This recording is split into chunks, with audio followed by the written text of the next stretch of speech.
QAnon's baseless conspiracy theories have been repeatedly debunked. Despite this, the far-right group continues to manifest its ideology online and into American politics ahead of the 2020 presidential election. Jeff Charlotte, author of the Vanity Fair article, How QAnon Crept into the Mind of Donald Trump and Turned Conspiracy into Reality, examines how the group's ideology is seeping dangerously into the American mainstream. Jeff joins us now with more insight. He's a Vanity Fair contributor and an English professor at Dartmouth College. Jeff, thanks so much for being with us. So give us a breakdown for folks who may not be aware, who don't live their lives online. Who or what is QAnon? QAnon is the most bizarre and yet sort of most mainstream conspiracy theory in American life in decades. Mainstream in the sense that last night we had the President of the United States all but endorsing this it's a kind of greatest hits mishmash of it's drawing on old anti-Semitic ideas that Rothschilds are bankers, global bankers are running things, and putting it all in the service of this really disturbing idea that the Democratic Party is controlled by pedophile cannibals and that Trump was chosen by God to stop them with what's called the storm, a mass round of arrests and possible executions. Yeah, it is this sort of bizarre mishmash, and it seems sort of periodically whatever happens to kind of like filter into the mainstream, they at times just fold in and goes, you know, back to Pizzagate or the weird Wayfair cabinet stuff that was happening this summer. And so it's all these like weird theories. But it doesn't just stay online. How is it that QAnon is able to sort of motivate people into action? Are some of these posts from this anonymous character, are they encouraging people to actually do things, or are people taking it upon themselves? I mean, it's important to remember that QAnon was born in violence. It came out of the so-called Pizzagate conspiracy theory back at the last election, when a man believed that Democrats were running a child trafficking ring out of a pizzeria in Washington and went with an assault rifle and shot it up. That was the beginning, and it's never really slowed down since. What QAnon does is it makes at the center of its sort of claim this idea that children are in danger. And of course, that concerns us all. And it uses that to sort of blind its followers to what is frankly the insanity of what it's saying. And a number of people then act on it. I wrote about just one woman, she didn't make national news, who decided to save the children by getting into her car and tracking down those who she thought were part of the conspiracy and ramming them with her car many times. No one was killed, thank goodness. She was a mentally ill person, but that's exactly what QAnon can do. It can activate and give a purpose and a focus to violent inclinations. And that's, you know, when you're hearing it from your own president, it's easy for those people to believe like, oh, okay, I'm not crazy. This is real. Yeah, I mean, that scenario that you're discussing there was sort of a fascinating one. I just don't understand when people say that they care about these things. Many of the points that they make, you know, I've covered child trafficking all over the world. It does exist, but I don't see these folks joining any groups that try to prevent that from happening. I don't see anybody getting involved in organizations that really look at this stuff. It just seems as if like they listen to these weird conspiracy theories, or they read these weird conspiracy theories online, and without any sort of, you know, fact-checking or logical rationale or reasoning, then decide to carry out these violent acts like the one you mentioned. And that's sort of what I'm trying to understand, trying to wrap my head around. It's one thing for the President of the United States, if he wants to retweet conspiracy theories through his Twitter account, he can do that, I guess. It's a free country. But it's another for, I think, people to just read something that is online and then choose to sort of act on what they read online. It's just sort of striking to me. And maybe the only thing I can think of is perhaps this might have been how books worked. You know, when Gutenberg first invented the printing press, there were things that all of a sudden got disseminated very quickly about your neighbors, and some of it wasn't true. And it's just part of the reality of living in a society that values or doesn't value information. Well, I think you're onto something there, and the authority of new technology. And when you talk to QAnon believers, time and time again, you find people who are experiencing what to them is a kind of a small d democratic, not in terms of the party, but a democratic ability. I can determine this information for myself. I'm no longer dependent on news media.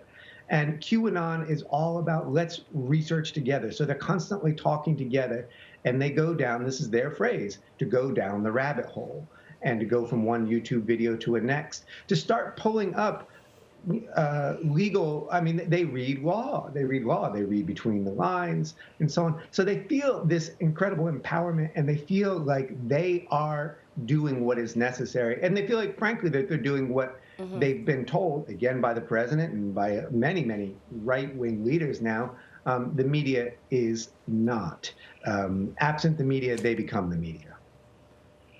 Yeah, I think a sort of a common refrain is, I do my own research. And then when you sort of scratch below the surface to find out what this research, entails, it's sort of hours on YouTube, reading someone else's own research or watching someone else's own research. So I want to talk to you about what the president said. In your article, you actually resurfaced interviews in which President Trump uses language interpreted by QAnon believers as signaling. So last night, he's at this town hall, and he is asked to outright denounce QAnon. This is what he had to say, at least a portion of it. I know nothing about it. I do know they are very much against pedophilia. They fight it very hard, but I know nothing about it. They believe it is a satanic cult run by the deep state. state. The subject. I'll tell you what I do know about. I know about Antifa, and I know about the radical left, and I know how violent they are and how vicious they are, and I know how they're burning down cities run by Democrats. Now, so, one of the things about the president, often when he answers questions, is that there's a little bit of doublespeak, right? He says, I know nothing about it, but I know sort of this key component about it. So either you know nothing about it or you don't. Which one is it? And the thing about these conspiracy theories, Professor, is in the spaces where there is no information, they just sort of fill in the gaps. And when I heard the president answer, I thought this could be even more damaging and thus more empowering for this QAnon platform, because he won't be clear. And so they can just make up whatever they want. Yeah, and well, you say in the spaces where there's no information, but just as you point out, I mean, you all have done reporting on child trafficking. There is information, and he's giving, the alternative set of facts, and in fact, getting in the way of genuine efforts to stop child trafficking, which is not really what this conspiracy theory is about. For him, is for power. What I wrote about and what I heard last night, and going back to some of his earlier interviews, there was a point in which Trump would reference these kind of, or sort of allude to these kind of conspiracy theories. There was a point sometime this summer where he kind of crossed over. And you hear it even in last night. And that exchange with Savannah Guthrie went on. And at one point she said, we know it's not a satanic cabal.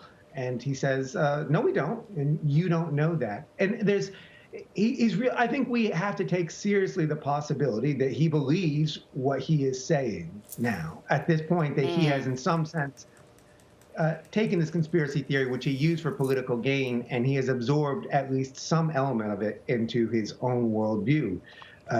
When we think of how dangerous that makes an individual, just a regular citizen who goes out and acts on it and commits acts of violence, well, now we multiply that by all the power of the presidency. And I think that, to me, is how frightening and how dangerous this conspiracy theory is now. Right, Jeff, because here's what I was thinking about when I was looking at your piece and just thinking about the fact that the president of the United States is sending out these signals with regards to these conspiracy theories. There are a lot of people in this country around the world who believe that there is extraterrestrial life out there, that they believe that there are aliens out there.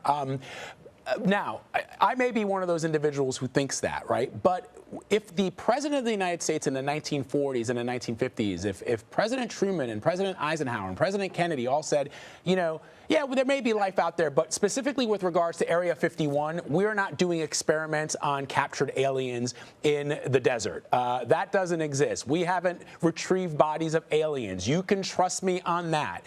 I would think that because of those pronouncements, such as they were made by government officials back in those days, that the majority of people may have some suspicion maybe, but you're not going around telling everybody, you know, what's going on in Area 51. We need to storm that installation to figure out what's happening there.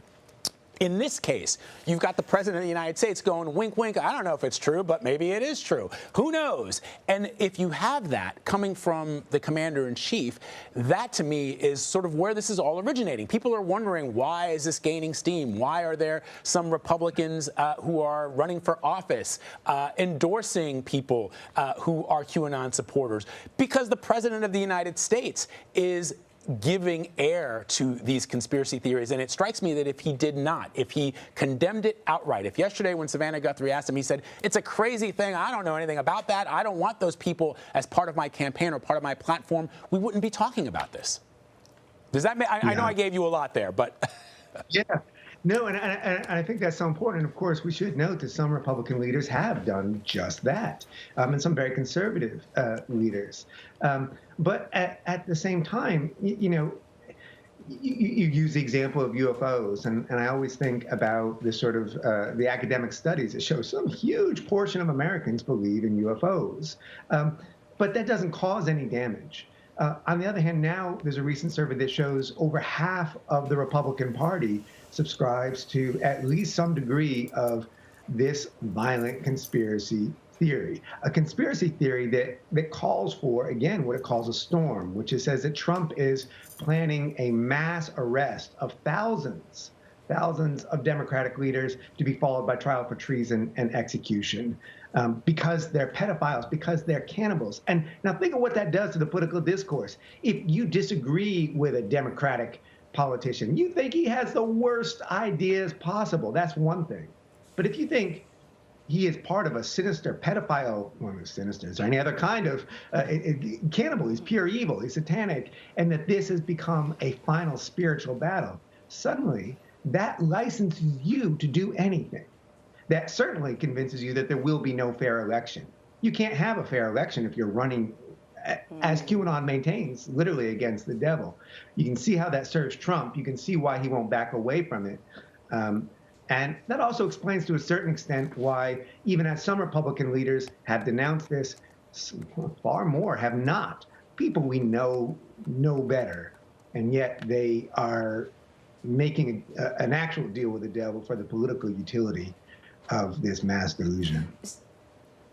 So I kind of wanted to talk to you a little bit about that. The appointed Georgia Senator Kelly Loeffler celebrated the endorsement that he received from Marjorie Taylor Greene, who's a controversial congressional candidate who's embraced elements of QAnon. And, you know, conspiracy theories, there's fertile ground on the internet, and so I'm sure there are all manner of different types of conspiracy theories that QAnon has risen above, but it certainly seems like Republicans have sort of taken a hold of QAnon. It's for obvious reasons. Democrats wouldn't. But I'm wondering, so are you arguing that this is politically advantageous for Republicans? Or that there are some that actually sort of believe certain elements of this? Is QAnon just kind of like a tool? Yeah, politically, you know, is it politically advantageous or is it just useful? And I think the answer is yes to both. I think, and I think that's when we look at the evolution or devolution of Trump's rhetoric over time. I think you see that clearly in his thinking. And, you know, you mentioned Marjorie Taylor Greene in Georgia. There's a number of congressional candidates, several of whom are likely to get elected, who have been more explicit in their endorsement of this idea. But beyond them, there have been a large number of Republican candidates who have very carefully done, just as Trump has done, have avoided condemning it. And we even see the Texas State Republican Party, which has made as its slogan the storm, and then wink wink said, oh yeah, we made our slogan the slogan of QAnon. What a coincidence. Nothing to worry about here.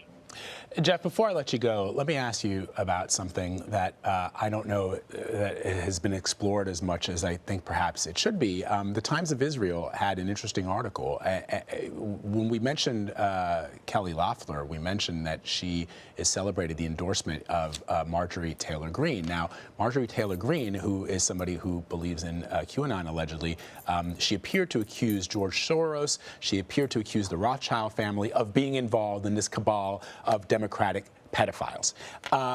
There is a concern now from some groups that are studying QAnon that they do appear in some instances to have these sort of anti-Semitic beliefs either baked in to them or outright. In other words, are these anti-Semitic beliefs part of QAnon, or do some of the posters just happen to be anti-Semites while also believing in QAnon? And even the notion around pedophilia and the spilling of blood of children has its antecedents in anti-Semitism. And I wonder if this isn't just at least in some small part, and through the research that you've done, a new way for anti-Semites to spread their horribleness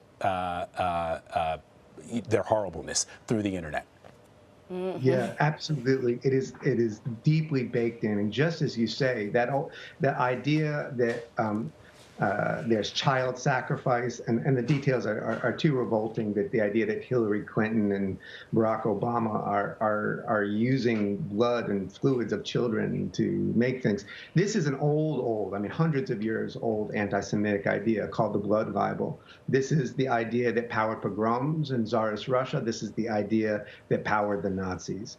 I think many in QAnon don't realize that when they talk about Jewish bankers and about child sacrifice, that they are engaging in what is an almost ancient tradition of anti-Semitism. Some do and some don't. And that's what makes QAnon powerful, is it's kind of a convergence from a lot of different directions of anti-Semitism for those who specifically want to pursue it, and those who may not think of themselves as anti-Semites. Many evangelical Christians get involved who would say they oppose anti-Semitism, and then suddenly here they find themselves, you're showing a picture of Save the Children, drawn into this idea that there is one group, the globalists, who are more dangerous to the children than any other. And it's a hop, skip, and a jump for them from that to Soros, to the idea of Jewishness as itself the threat to what QAnon, I should say. QAnon, by the way, frames itself as Christian. I think many Christians would disagree with that, but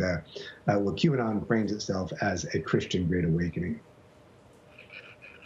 Yeah, you know, the thing about an online movement like QAnon is pretty much anyone can inject anything into it because, I mean, we don't know who's behind any of these posts. We don't know if it's one person or thousands of people or any of that stuff. Hey, Jeff, this was a really good conversation. We really appreciate you spending time with us. I will remind both of you that there was an attempted storming of Area 51 just last year. I think it dissolved into sort of a mediocre music festival, but there was a group that I was going to be part of that, Anne-Marie.